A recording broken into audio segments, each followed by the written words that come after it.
एका बाजूला एक धडाकेबाज अधिकारी, दुसऱ्या बाजूला एक कमालीचा पोलीस अधिकारी. दोघांची फॅन फॉलोइंग तशी प्रचंड. कोणत्या ना कोणत्या कारणाने दोघेही चर्चेत असतातच. धडक कारवाई असो किंवा रेड टाकणे असो, दोघांनाही त्याचा चांगला अनुभव. एकाने आपल्या प्रशासकीय कामातून लोकांना दाखवून दिलं की प्रामाणिकपणे काम केल्यानंतर काय होऊ शकते. दुसऱ्याने खाकी वर्दीचा दरारा दाखवला, तरुणांच्या मनात जिद्दीची ज्वाला पेटवली. पण अनेक वेळा तुकाराम मुंढे यांच्याबद्दल लोकांमध्ये जी क्रेज दिसते, एक प्रशासकीय अधिकारी कसा असावा याची प्रचिती मिळते, तशी विश्वास नांगरे पाटील यांच्याबद्दल फारशी बघायला मिळत नाही. खरे तर दोघे एकाच लेवलचे अधिकारी आहेत.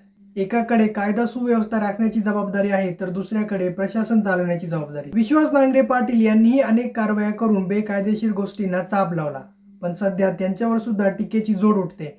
कारण आहे ते एका RSSच्या कार्यक्रमाला उपस्थित राहिले. आणि दुसरीकडे तुकाराम मुंढेंनी धडक कारवाया करून, धाडी टाकून आणि नियम मोडणाऱ्यांना कडक शिक्षा देऊन लोकांच्या मनात आपली एक वेगळीच ओळख निर्माण केली. तुकाराम मुंढे यांचा जन्म 3 जून 1975 रोजी बीड जिल्ह्यातील ताडसोना या छोट्याशा गावात झाला. त्यांचे वडील हरिभाऊ मुंढे यांनी प्रतिकूल परिस्थितीमध्ये कुटुंबाचा सांभाळ केला. आर्थिक परिस्थिती बेताची असल्याने तुकाराम मुंढे यांनी लहानपणापासूनच शेतीची कामे करत शिक्षण घेतले. तुकाराम मुंढे यांचे प्राथमिक शिक्षण जिल्हा परिषदेच्या शाळेत झाले. ग्रामीण भागातील मर्यादित सुविधांमध्ये त्यांनी शिक्षण घेतले. 10वी नंतर ते उच्च शिक्षणासाठी छत्रपती संभाजीनगर येथे गेले.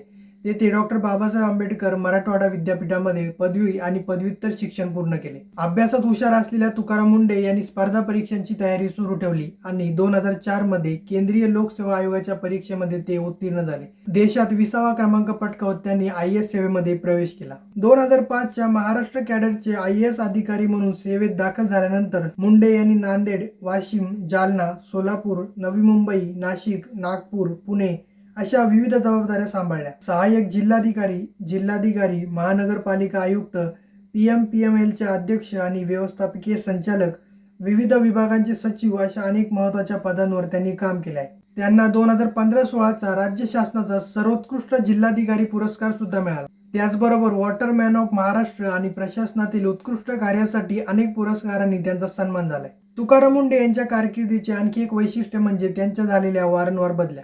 कठोर निर्णय, नियमांचे काटेकोर पालन आणि भ्रष्टाचाराविरुद्ध झालेल्या कारवाईमुळे अनेक वेळा त्यांच्या बदल्या झाल्या. 2 दशकांच्या सेवेत त्यांना 2 डझनहून अधिक बदल्यांचा सामना करावा लागला. मात्र प्रत्येक वेळी त्यांनी प्रशासनातील शिस्त आणि पारदर्शकतेसाठी काम सुरूच ठेवले. त्यांच्या याच कामामुळे अनेक वेळा राजकीय लोकांना ते खटकतात आणि वारंवार बदल्या सुद्धा याच कारणामुळे होतात. कठोर निर्णयांमुळे वादाच्या केंद्रस्थानी राहूनही तुकाराम मुंढे यांनी आपल्या कार्यपद्धतीवरचा विश्वास कायम ठेवलाय आणि त्याचमुळे आज ते महाराष्ट्रातील सर्वाधिक लोकप्रिय आणि चर्चित प्रशासकीय अधिकाऱ्यांपैकी एक मानले जातात. विश्वास नांगरे पाटील यांचाही जीवन प्रवास हा प्रेरणादायी आहे. त्यांनी लिहिलेल्या पुस्तकांमधून आपल्याला वाचायला मिळतेच, पण याच वेळी ते एक चालक अधिकारी सुद्धा आहेत. राजकीय लोकांसोबत चांगले संबंध ठेवून काम करण्याची टेक्निक त्यांच्याकडे आहे. राजकीय लोकांना हर्ट न करता आपले काम करण्याची त्यांची ही सवय, पण कदाचित त्यांची ही सवय सामान्य लोकांना आवडत नाही. या कारणामुळे त्यांच्यावर अनेक वेळा टीकेची जोड सुद्धा झालेली आहे. आणि त्यामुळेच की काय, जेव्हा तुकाराम मुंढे सोबत त्यांची तुलना होते तेव्हा लोक तुकाराम मुंढे यांचीच निवड करतात.